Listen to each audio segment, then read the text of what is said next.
Goddag og velkommen til Gribskov TV. Vi viste i sidste udsendelse Architects and Engineers for Truth, den amerikanske video. Og nu har vi Sten Svanholm i studiet for at fortælle, hvorfor han mener, at vi har fået sandheden at vide om, hvad der skete den 11. september 2001 i New York. Den frygtelige katastrofe. Da vi kun kan sende en halv time ad gangen på Kanal Hovedstaden, deler vi det her i 2 udsendelser. Ja, Sten. Ja, Niels. Sten Svanholm. Vi har jo her på Gribskov TV sendt flere gange interviews med Niels Harrit omkring 9/11. Den 11. september 2001. De 2 store tårne, spektakulært, i New York blev fløjet ind i og faldt sammen. Ja. Og det som han og, som de siger, 1500 internationalt anerkendte arkitekter og forskere, videnskabsmænd, de vil have en ny, uvildig undersøgelse af forløbet. Og det er så blevet kaldt en konspirationsteori. Det har jeg aldrig kunnet få ham til at sige, at det var en konspiration. De siger bare, vi forstår det ikke. Og det, de især ikke forstod, det er det, de kalder bygning 7. Og den video, som vi lige har set sammen med seerne, viser, bygning 7 falder sammen. Det er noget med 8 timer efter de 2 andre. Og det, man kan kalde en konspirationsteori, det er, at de antyder, at det ikke kunne lade sig gøre, uden at den blev kontrolleret nedrevet, som man kalder det. Altså ved hjælp af sprængstoffer eller lignende. Ja. Og du er så den eneste, som vi har kunnet få fat i, som siger, jamen den forklaring, vi har fået fra USA og de 2 kommissioner, så vidt jeg er orienteret, der har udredt det her, det er rigtigt. Og det er vi jo meget spændt på at høre, Sten. Ja. Hvor kunne du godt tænke dig, at jeg starter? Jamen altså, jeg kunne godt gerne have svar på. Tænke mig at høre, det mest spektakulære, som de siger, det er jo, at bygning 7, den falder, i hvert fald i starten, i frit fald. Ja. Og hvordan skulle det kunne lade sig gøre, ud fra, at der bare har været nogle kontorbrande? Ja, okay, vi kan godt starte med bygning 7, men jeg vil lige sige først, at det er 1500 arkitekter og ingeniører, kalder de sig, Architects and Engineers. Ja. Og det varierer jo lidt det tal. Som vi ser i den video, som du har vist, så fremgår det både tallet 1300, 1500 og 1000. Så hvor stort tallet er, det er jeg faktisk ikke klar over. Jeg ved ikke, om de selv er klar over det, men det er nok i det lag der. Ja. Omkring bygning 7, som er sådan, hvad skal man sige, det store nummer inden for konspirationsteoretikernes teorier, så er det for det første en fejl, at det faldt i frit fald. Det faldt i 3 faser. Og som NIST har beregnet. NIST, det er The National Institute of Standards and Technologies i USA. Det svarer til det danske teknologiske institut. Ja. Og det er dem, der laver standarder for for eksempel brandteknik og så videre. Hvordan skal vi bygge vores huse, så vi undgår, at de styrter sammen og så videre. Ja. De har lavet en beregning af, ud fra de videoer, der var, og hvad man ellers havde dokumentation for WTC 7, altså World Trade Center bygning nummer 7. Og der har de så lavet en computerberegning af, hvordan det falder. Det falder i 3 faser.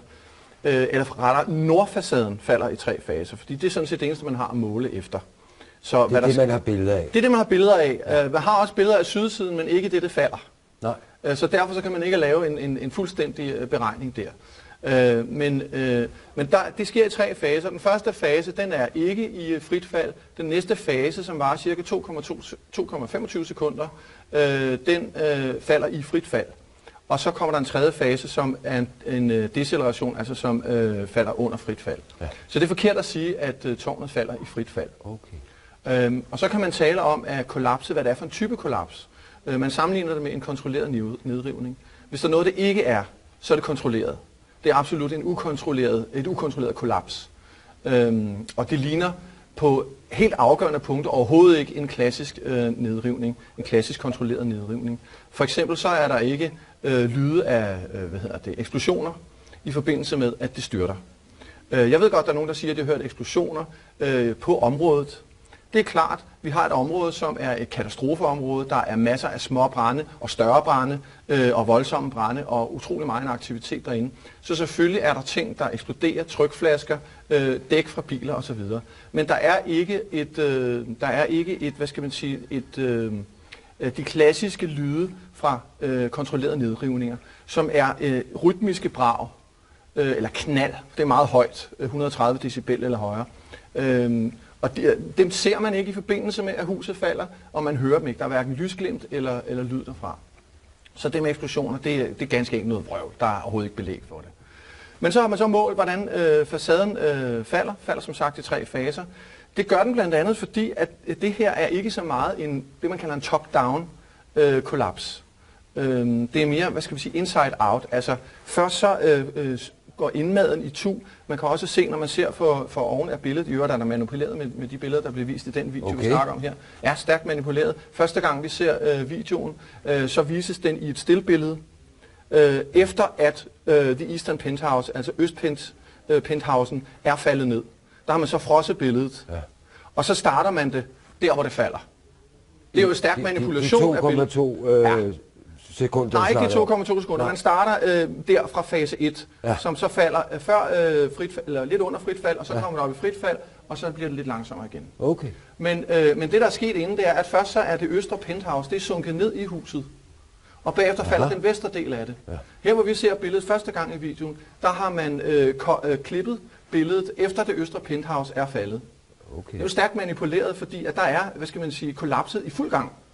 Og det kollapser faktisk indvendigt først, og det er også det, NIST har beregnet sig frem til at have fremlagt. NIST har jo fremlagt en rapport, der fylder 20.000 sider. Ja. Så det må man sige, det er temmelig substantielt. Det er bare min mappe med påstand, men altså, vi har forsøgt at printe den ud, NIST-rapporten. Ja. Det tager lidt tid, men vi har da foreløbig nået en del 1000 sider. Det bliver en stabel, som går meget, meget højt op, når vi har printet det hele ud. Ikke? Jeg ved ikke, om det var svar på dit første spørgsmål? Jo, altså det som jeg så ellers bliver præsenteret for, det er jo, at de er jo ikke oldgamle bygninger, og de sammenligner blandt andet med Oklahoma, der brændte, og den stålkonstruktion burde ikke kunne bryde sammen ved hjælp af almindelig kontorbrand. Hvorfor ikke? Ja, de siger, at der kommer varmegraden ikke så højt op, så stålet vil smelte. Nej, men problemet er, at der ikke er tale om smeltet stål. Altså en bygning stålet behøver ikke at smelte, for at det bryder sammen. Stål mister sin bæreevne allerede ved halvdelen af dens smeltepunkt. Okay. Så det vil sige, at de snakker om, altså stål har et smeltepunkt på, nu må der ikke hænge mig fast på det, det er op omkring, det kommer også an på 1400-1500 grader. Ja. Men det mister allerede en meget, meget, meget stor del af sin bæreevne ved 500-600 grader. Og det kan der rigeligt blive de snakker om 650 grader. Ja, det kan der rigeligt blive i en brand. Ja. Selv mindre brande bliver der hurtigt meget varmt. Så det handler om, er sådan set ikke... Der bliver også talt om, at det ikke brænder så meget i huset, at det ikke ser ud som om, der er særlig mange brande. De siger faktisk, at der kun er tale om normale kontorbrande. Det påstår de, at NIST siger. Det siger NIST ikke på noget tidspunkt. De taler om brande, som er gødet eller næret af kontorinventar. Men de siger ikke noget om, at det er normale kontorbrande. Der er absolut ikke normale brande. Der er mange brande, og den vandrer rundt på etagerne, de her brande, og de er voldsomme. Der er en voldsom røgudvikling. Det ses bare ikke så tydeligt fra nordfacaden, fordi vinden blæser mod nordfacaden. Den kommer fra nord og blæser mod syd. De billeder, som jeg kan også vise dem frem, de billeder, der er fra sydsiden, der er der masser af røgudvikling. Men selvom der ikke er ild, altså flammer, så betyder det jo ikke, at der ikke er varme. Altså, du ved godt, at hvornår man rister snobrød, det gør man i gløderne. Yes. Så selvom der ikke er nogen ild, så er der stadig masser af varme. Og hvor der er varme, der er aktivitet og energi. Og hvor der er varme, og hvor der er voldsom varme, der påvirkes stål. Stål påvirkes meget hurtigt. Det er en rigtig god varmeleder. Så det er sårbart over for det. Forestil dig bare en ting. Hvis stål ikke kunne brænde, eller hvis det ikke var farligt med stålbygning, hvis de kunne styrte sammen i brand, hvorfor brandisolerer man dem så? Man gør enormt meget grundigt ud af at brandisolere. Det er sådan set bare at læse grundbøgerne i bygningskonstruktion og læse de bøger, som brandfolk har, hvor farlige stålbygninger er. Du kan læse helt tilbage fra, jeg tror det er civilforsvaret, eller også er det, brandvæsenets grundbøger fra starten af 70'erne, hvor World Trade Center jo blev bygget. Der står simpelthen, at man skal være særlig opmærksom på fare for nedstyrtning i stålbygninger. World Trade Center, både Tvillingetårnet og World Trade Center 7, havde masser af isolering på, men i World Trade Center 1 og 2, der blev isoleringen sprængt væk af de fly, der fløj ind i dem på grund af eksplosionerne. Så derfor var det sårbart. I World Trade Center 7, der blev det ikke sprængt væk. Der fløj ikke noget fly ind i. Det er fuldstændig korrekt. Men selv med brandisolation på, så holder det ikke evigt. Brandisolation forsinker en proces. Det forsinker, at stålet bliver udsat for skader. Og hvor længe kan det forsinke? Ja, det ved man ikke. Men brandfolkene vidste godt, at bygningen ville styrte. Husk, det brændte i 7 timer. Ubekæmpet. Så selvom man sammenligner det med andre stålbygninger, der har brændt, det er jo netop det, vi gør. Ja. Altså men henviser til noget i Holland, men der er masser af Venezuela og mange forskellige Oklahoma, alt muligt, og det har stået, og de siger, at... Men de er blevet bekæmpet. Ja. Det er forskellen. Her kunne ikke komme brandfolk til at bekæmpe med vand. Der var heller ikke noget sprinkleranlæg, for vandforsyningen var ødelagt, da de 2 tårne styrtede. Okay. Så derfor var der ikke noget vand. Man kunne ikke komme til at bekæmpe det. Det var et katastrofeområde, om noget var. Det var umuligt at komme til. Masser af brandfolk var allerede omkommet på det tidspunkt. Så det handlede om, det var at få ryddet området. Så man fik ryddet det for mennesker. Bemærk, der var heller ikke nogen, der omkom i World Trade Center 7. Havde det nu været en konspiration, hvor nogen ønskede at, sprænge de her huse i luften, for at få et politisk incitament til at gå i krig i Afghanistan og efterfølgende i Irak, som jo ikke har noget med det at gøre. Det er Alex Jones. Ja, det vil sige. Hvis det nu var det, så skulle man jo have sørget for, at der var en masse mennesker, der døde også i World Trade Center 7. Så skulle man jo have sprængt det på samme tid med de 2 andre. Nej, det gør man ikke. Så venter man åbenbart 7 timer. Det giver jo ikke nogen logik, at man siger, hvis vi vil skabe et rædselsscenarie. Det er jo ikke Alex Jones. Alex Jones siger jo netop, at der var så få på arbejde, fordi af en eller anden grund havde de fået fri eller noget andet. Fordi der burde have været 8.000 i de der 2 store bygninger, og der var kun 4 eller 5. Ja, det er den ansøgning med, at der er en masse jøder, der ikke kom på arbejde. Det er den store, ja. Ja, det viser sig så, at det så var en... Det var de jo. at de var på arbejde. At der, nogle jøder var i hvert fald på arbejde. Det er jo det hæfter mig ikke så meget ved. Det er jo racisme, det der. Ja. Men de skriver netop, at der var for få. Undskyld mig lige et øjeblik. De påstår det, ikke? Jeg slukker lige for min telefon, som jeg troede var slukket. Jamen, det er jo det, man kan komme ud for her. Ja, det er det i hvert fald nu. Ja, men der...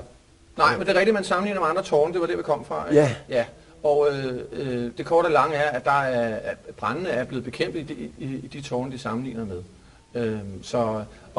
Og i øvrigt så er det jo, det er jo svært at finde noget at sammenligne med, fordi der er ikke nogen andre huse, der er fuldstændig magen til. Så sammenligningsgrundlaget er vanskeligt og ikke nødvendigvis realistisk. Nej, men de siger jo, at der har været de der alvorlige brande, og man har tænkt på netop brandisolationen, som du snakkede om, og det burde have været rigtig vigtigt gennemført i de der kæmpe bygninger, som står i meget, meget tæt bebygget område. Ja. Så snakker vi nu om Tvillingetårn? Eller? Ja, det er jo også Tvillingetårnene, de snakker om der. Og, du mener, at brandisolation burde være godt gennemført? Ja, og så synes jeg også, at jeg forstod, at der var så tvivl om, altså når det lander på 80-90 etage og sådan noget, og i den ene side af bygningen, hvorfor de så falder lige ned og sådan noget, og hvorfor går bunden i stykker, men det er så noget med, at toppen er så tung. Eller altså, hvordan hvis du snakker Tvillingetårne, eller snakker vi til det er Tvillingetårne, okay, det her. Okay, vi skal bare lige have det helt på det rene. Men det er jo bygget på samme tid og på samme måde. Nej, der er 10 år imellem. Okay. Altså bygning 7 er bygget lige omkring 80. Okay, 80, så den er endnu nyere. Ja, den er i hvert fald senere færdig. Ja. Men jo, i udgangspunktet er det hele jo stålbygninger. Netop. Så på den måde. Og det har vi jo også her i Danmark, stålskeletter med glas og alt sådan noget, ikke? Ja. Altså, man regner det jo for at være en sikker måde at bygge på? Nej, man regner det for at være en praktisk måde at bygge på. Okay. Altså, der er jo netop særlig mange brandforanstaltninger, fordi der er stål. Ja. Og fordi at jern og stål giver sig i varme. Altså, det er et skide godt medie at bygge i, kan man sige. Det er super praktisk, fordi det er enormt stærkt. Ja. Det kan bære utrolig meget, men det har en svaghed, og det er omkring brand og varme. Så derfor brandisolerer man det meget grundigt. Ja. Så sikkert, ja, så længe det ikke brænder, og så længe branden bliver bekæmpet. Ikke? Ja. Så kan det holde et stykke tid. Men selv stærkt stål har altså også en grænse for, hvad det kan udsættes for. Ja. Og det er det, vi oplever her. Det er derfor, brandfolkene ved det i god tid, og de rydder området og siger, det her hus, det styrter. Vi ved, det styrter af erfaring.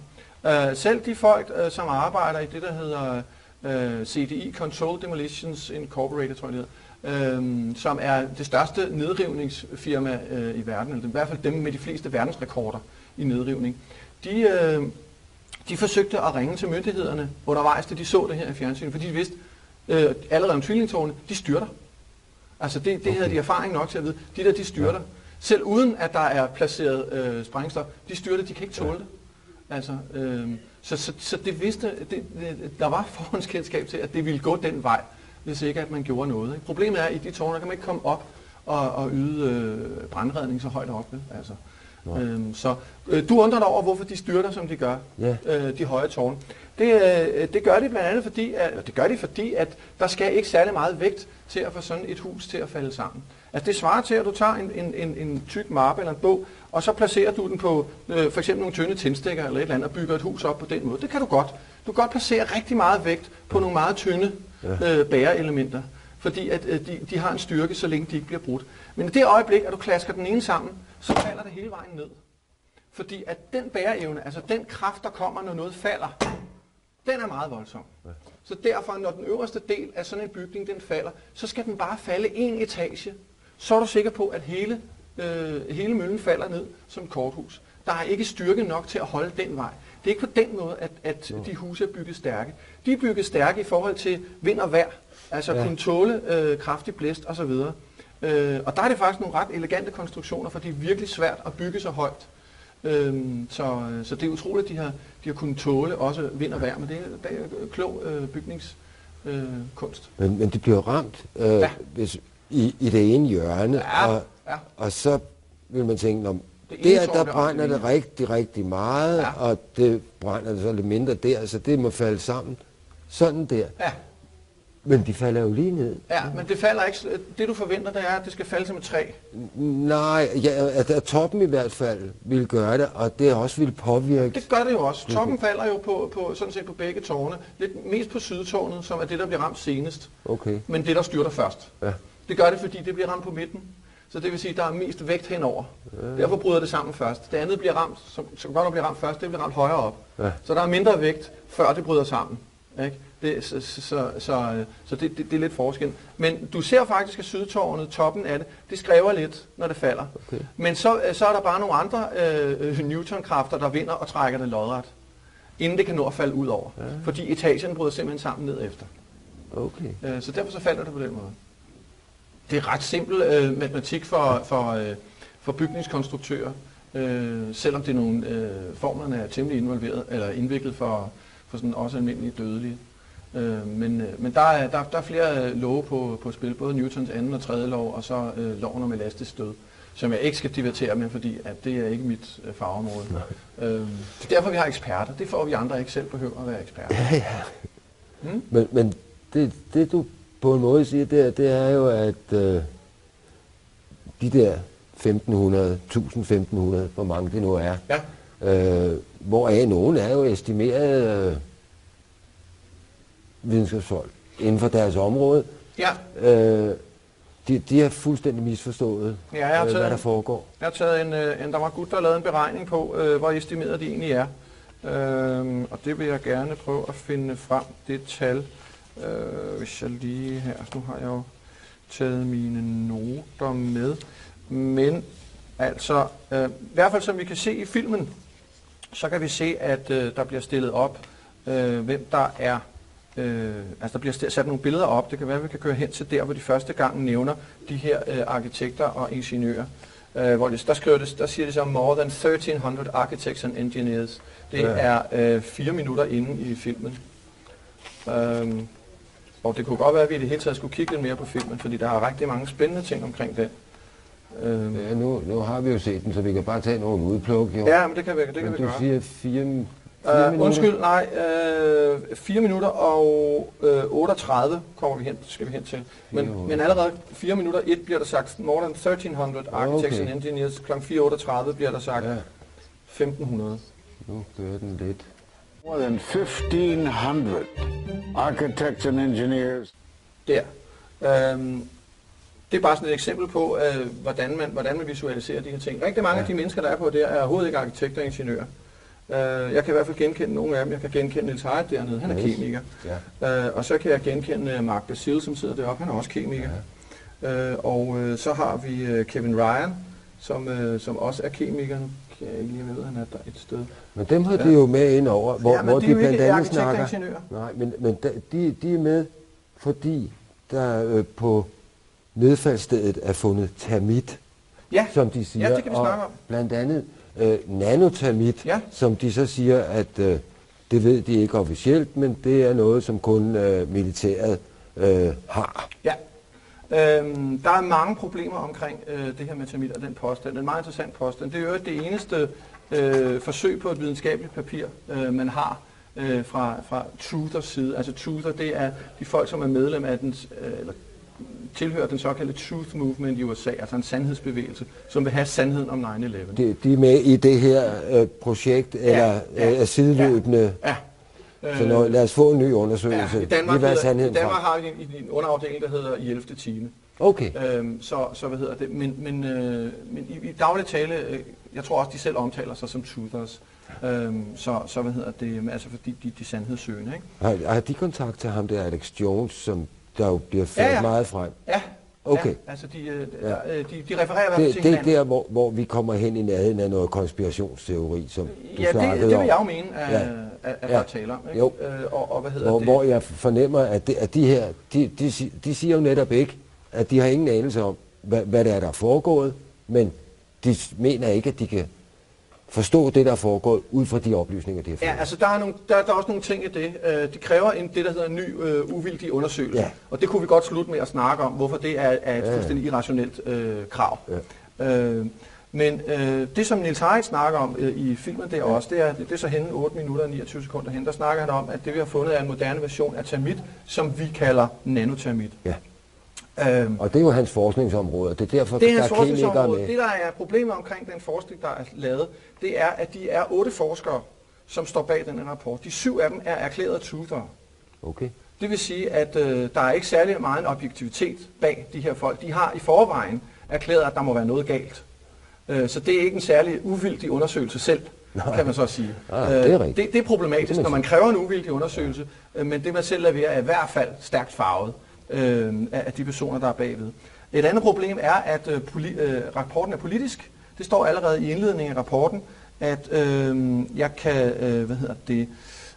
lige citere fra den. The destruction of the 3 skyscrapers on September 11 was an immensely tragic catastrophe that not only impacted thousands of people and families directly due to injury and loss of life, but also provided the motivation for numerous expensive and radical changes in domestic and foreign policy.